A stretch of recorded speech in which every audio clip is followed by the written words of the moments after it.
So the irony is I have no technology whatsoever. I didn't even know what TEDx was. I had to ask my son, and he knew exactly what it was. I don't have a cell phone. I don't have a computer. But I have 3 kids, so I get exactly what you're saying. So I have no slides. It's just me standing up here. My name is Bryan Maddox. I've been teaching for 3-ish decades. I'm born and raised in Colorado and been in Fort Collins for the last 3 decades teaching right here in this community. I teach at Centennial High School, which is one of the 5 or 6 or 7 high schools we have now, depending on how you count them. We're the alternative high school in town, not the alternative to jail. We're alternative education. If you have kids in school or you're familiar with the school system, a lot of people recognize Centennial as a school for the bad kids or the kids who don't fit in or things like that, which is absolutely not true. It's an alternative educational program. Educational reform is military intelligence or wildlife management. they're oxymorons. Educational reform is not a reality that I've seen. The last real educational reform, I think, was in the 1950s, and that's where they rebuilt the educational system. There have been a few systems, charter systems, some other systems that are kind of verging on reform, but there's really not been a reform. The idea is in the 1950s, the age that you could actually support a family was about 12 years old. So at 12 years old, you could drop out of school, you could find a job, you could get a house, and you could support a family. In the United States and in Colorado and Fort Collins, it's about 22 now. So at about 22, with enough education, you can move out, make enough, and still we have the exact same educational system.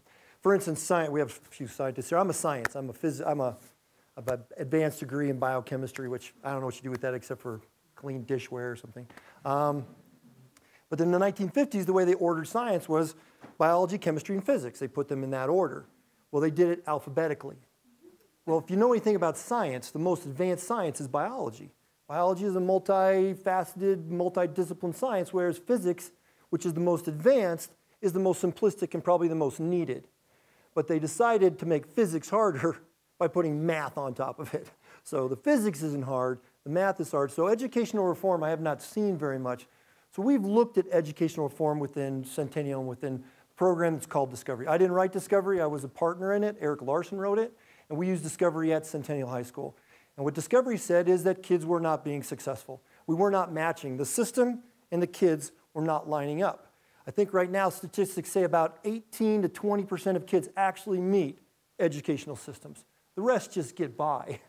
But the actual idea of how school is set up, where you sit, you get information, you throw it back up, and you give that information straight up, doesn't work for most kids.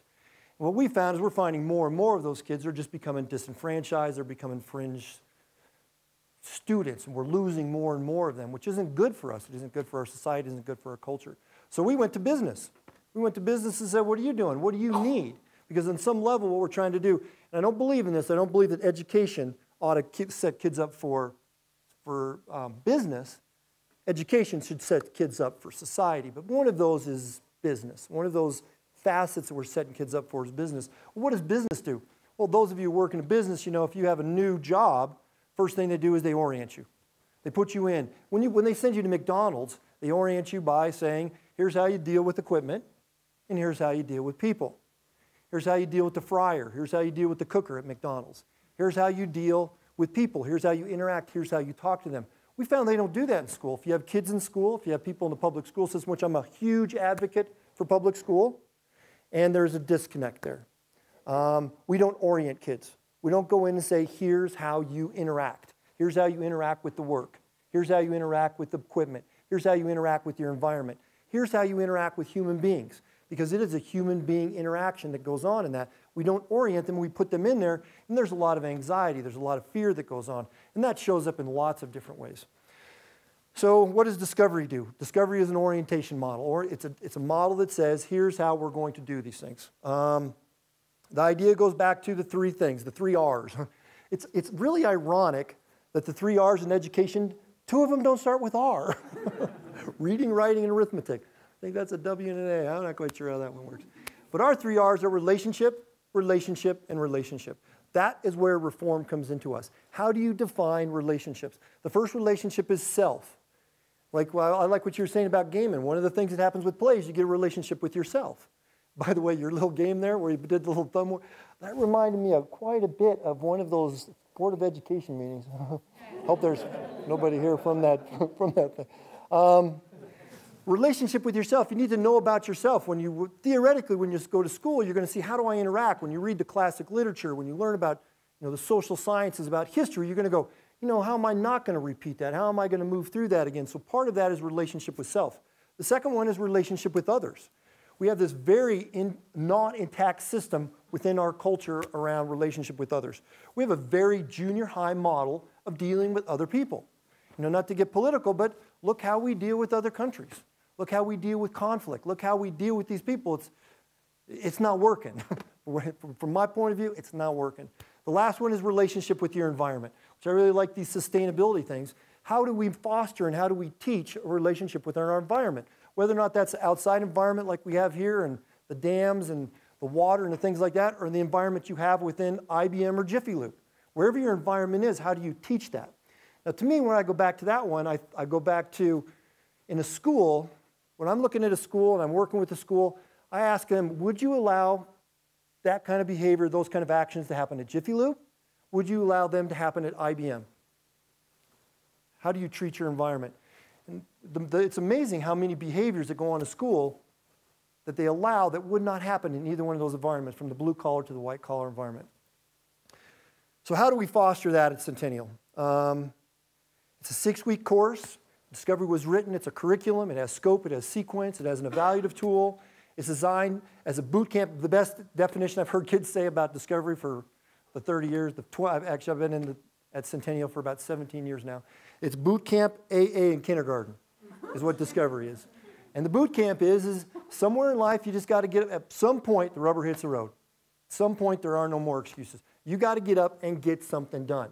And somebody in your life has got to get and go, I'm the inspirer. I'm the motivator. The AA pieces, there's like this self-exploration, to be able to know yourself. Because if you don't know yourself, I'm not quite sure how you would interact with someone else. And then the kindergarten pieces is very common sense. What I found is there is no common sense. Common sense is not so common. There used to be a common sense, but there is no common sense anymore. So where do we get common sense from? Well, first thing we do at Discovery is we establish a culture. We establish a conscientious culture. We decide what that is. And when you look at the definition in a dictionary, one of the definitions for culture is, it's, for a scientist, I'm glad I have a scientist in front here, is, you swab your throat, you put it on an agar dish, and then all of a sudden something grows. Yeah, we got culture. Well, culture is either... Culture is always changing. It's growing or it's dying. It's not status quo. It never sits still. So one of the things that companies or communities or families that identify culture, they actually are talking about it all the time. And if you look at culture, a lot of it has to do with language. And anybody sprechen Sie Deutsch? Any Germans here? No? Anybody know a German? Yeah. Well, if you know a German, first time I ever learned syntax or how the English language worked was when I learned German. Because in German, every single word fits in a very specific place and you don't ever put it anyplace else. Well, if you know any Germans, they're just like that. Everything has a place and it goes like this. Spanish. ¿Habla español? No, un poquito, excelente. But in Spanish, you put words wherever they go, You put them here. Sometimes you make up words and sometimes you put words together, And if you've ever been like Spanish, Central or South America, anybody been there? 1 o'clock, everything shuts down. They take naps, they sleep, they come back when they want to, Language is very, very powerful in a culture. Well, I don't see schools using language to develop culture. So the first thing we do is we develop a conscientious culture. We call it the 6 Ps. And we say this is exactly what it looks like within this culture. This is what the language looks like. Imagine the word work. Imagine the word bread in Fort Collins. You're teaching up on the north side of Fort Collins. You have some people who are on food stamps. They go and they get food from the food bank. And bread is something that you get from there. You have some people who live over at the country club. When they go get bread, they go down to Whole Paycheck or Whole Foods or whatever that place is down there that I can't afford. You have some kids over there making their parents make tortillas in a very traditional way. So when I say the word bread in my class, I have all these concepts of bread. And they're all okay, they're all great. But I need to, in my class, to create a culture, or in my family, say, in our culture, in our family, this is what it looks like. No diminishment. Yours is great, but this is what it's going to look like. So language becomes very powerful. A word like work. You got somebody whose dad doesn't work. Mom's gone. Dad sits on the couch and work is go get me a Budweiser. That's what work means to one kid. Another kid, they have two parents. They work 70 hours a week. That's what works to them. Outside of my world, it doesn't matter, but in my world, this conscientious culture, we're going to create what that looks like. Those are the 6 Ps. Next thing we do is we get rid of the punishment model. Punishment model doesn't work. Schools are entrenched in the punishment model. You do this, we're going to make it hurt so bad you're going to stop doing it. That creates 2 kinds of kids. It creates victims and it creates criminals. I was more the criminal type. When they told me I couldn't do something, I'll show you exactly what I could do. But metal detectors, I grew up in South Denver. I don't know if anybody knows South Denver. Kennedy, yeah, metal detectors. I want to see, what can I get through the metal detectors? What exactly, how can I get around the cameras? I was the criminal type, but there's also victims. But punishment does not change behaviors long term. It does not.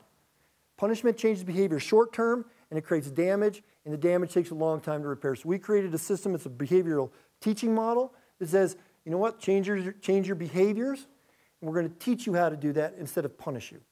The third thing we do is a skills-based model. Skills-based model. How do you interact with your world? 2 stories. First story is 20 years ago, May 5th, I had an accident. I lost my eye in an accident. It's a very cool thing, you know. I can pop my eye out, it's glass. I can leave it on the desk. I walk out the room, I tell the kids I'm going to keep my eye on you, walk out. They think that's the coolest thing ever. You know, I can turn it around backwards and make them look like I'm looking in a weird place. Fun with disabilities. It's awesome. One thing I learned as a fairly, very educated person who functioned in my world pretty well, all of a sudden I couldn't navigate my world anymore. All of a sudden I didn't have the skills. Nobody, my parents, my schools, had not given me the means to navigate my world. I didn't know what to do next. I didn't have those skills, and those are skills to navigate your world through that. 2 stories about kids. I won't tell you their names, but they did give me permission to do this. There's a student from my class. He's about 17, 18 years old, I don't know if you know anybody from Wellington. Wellington's like another world out there. I love the Wellington kids. Hard fighting rancher kid, drinking, fighting, tough, rough kid, wanted to go into the military. At that point, he couldn't go to the Iraq conflict without a high school diploma. I have a huge soft spot for vets. My dad was a vet, so I worked hard with this kid to try to get him a diploma, try to get him ready. A lot of talk about going to Iraq, 18 years old. You know, you can't have a beer, but you can go kill someone, you know. Can't, you know, all these weird dynamics that happens with an 18-year-old going over there. He comes back from Iraq, and I don't know if you know any vets who come back. I know lots of them, and they're all struggling because all of a sudden they can't navigate this world. I get a phone call in the middle of the night, 3 o'clock after he comes back from Iraq. His mom's on the phone and says, "Hey, Brian, my son has a weapon in his hand and he's going to kill someone." Screaming. I go, "Put him on the phone." Get him on the phone. I go, "Drop the weapon." Clank. "Drop the person." Clunk. "Go to bed." Clank.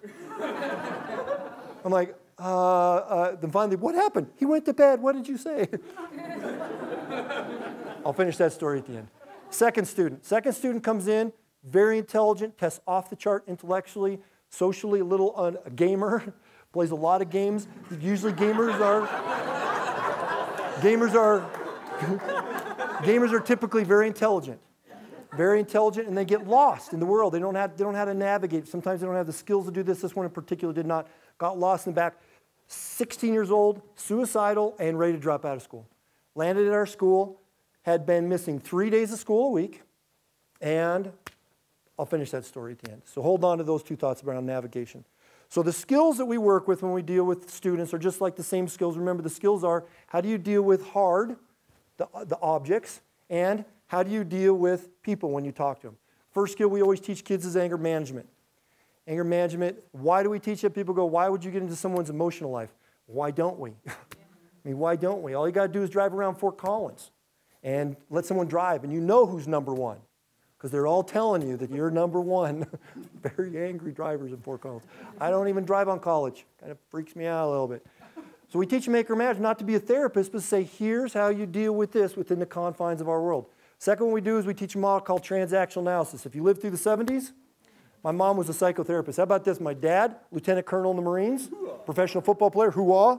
My mom's psychotherapist. You get why I'm a little crazy. In our house, we couldn't use the F word. Nobody said feelings. Bad idea. So we teach them how to use their words. Most students most adults, when they don't like something, they will behave their way out of a request. If a kid doesn't like something, they'll do all kinds of behaviors that they learn, how to shut down, they get angry, they get defiant, they do all these things, but none of them really communicates their basic needs. So we teach them to use your words. Instead of behaving your way out of a request, talk your way out of it, use your words. We teach them how to be assertive in their world. Instead of being passive and falling back and going, nobody likes me, everybody hates me, or getting out there and fighting, in the United States, you don't like something, complain. They'll bring you back more food, they'll replace your things. But that's a hurtful way to move through your world. I don't believe in that. I don't believe in doing harm to get your way.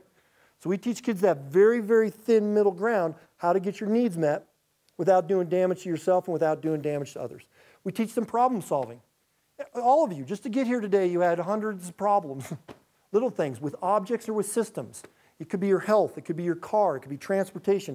You have all these problems, but who's teaching kids to deal with problems? We go deal with your problems. That's one way we deal with them, or we solve their problems for them, which teaches them that they're not capable of doing that. I say, I can be your resource, but you solve this problem.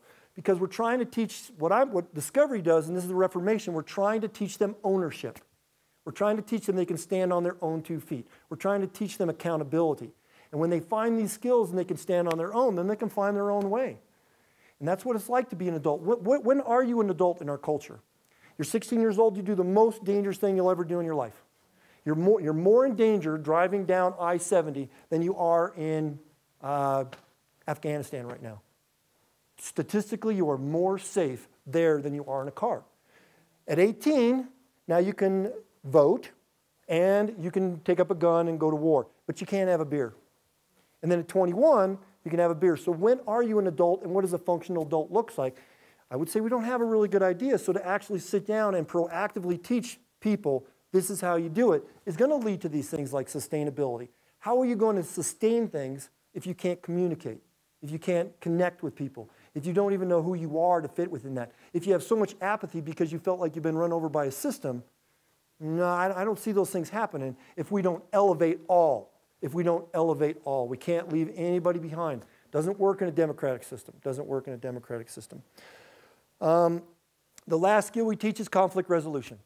And we teach conflict resolution last because it is the most complicated skill we as human beings will ever do. Because human beings are dynamic. You don't fix other people.